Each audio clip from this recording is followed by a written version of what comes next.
இங்க ஒரு வயதான நபரு தெரியாம ஒரு குழிக்குள்ள விழுந்துடுறாரு. யாரையாவது கத்தி கூப்பிடலாமேன்னு பார்த்தா அவரால் வாயும் பேச முடியாது. என்ன பண்றதுன்னு தெரியாம ரொம்ப நேரமா அந்த குழிக்குள்ளே இருக்கிறப்ப இவருக்கு ஒரு டாலர் ஒண்ணு கிடைக்குது. அந்த டாலர்ல பார்த்தா இறந்து போன இவரோட மனைவியோட போட்டோ இருக்கு.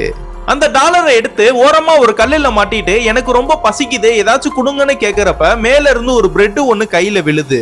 அந்த பிரெட்டை எடுத்து ரொம்ப பசியில வேக வேகமா சாப்பிடுறாரு. அப்ப இவருக்கு ரொம்ப விக்கல் எடுக்க ஆரம்பிக்குது. எங்கேயாச்சும் தண்ணி கிடைக்குமான்னு இவர் தேடுறப்ப மேல இருந்து ஒரு தண்ணி பாட்டில் ஒண்ணு கீழே விழுது. இதுனா எப்படி வருதுன்னா மேல ஒரு சின்ன பையன் தான் அவங்க அம்மா குடுக்கற எல்லாத்தையுமே இந்த குழிக்குள்ள போட்டுக்கிட்டு இருக்கான். அந்த பையன் ஜாலியா மேல விளையாடிட்டு இருக்கும் போது தெரியாம ஒரு குச்சியை குழிக்குள்ள தள்ளி விட்டுறான்.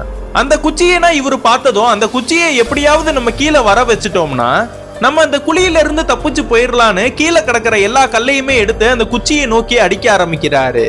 ஆனா இவர் போடுற கல்லு எல்லாமே மேல போயிட்டு இவர் மேலேயே தான் வந்து விழுது. அங்க ஏதாச்சும் கிடைக்குமான்னு தேடி பாக்குறப்ப ஒரு லப்பர் டியூப் ஒண்ணு கிடைக்குது.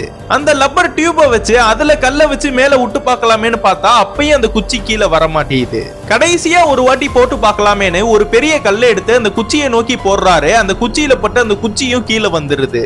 அந்த பெரிய குச்சிய பாதி பாதியா ஒடிச்சு அதை நல்லா கூர்மையாக்கி அதை ஒண்ணுக்கு ஒண்ணு மேல மண்ணுல சொருகி அதுக்கு மேல ஏறி இவரு மேல போக ஆரம்பிக்கிறாரு.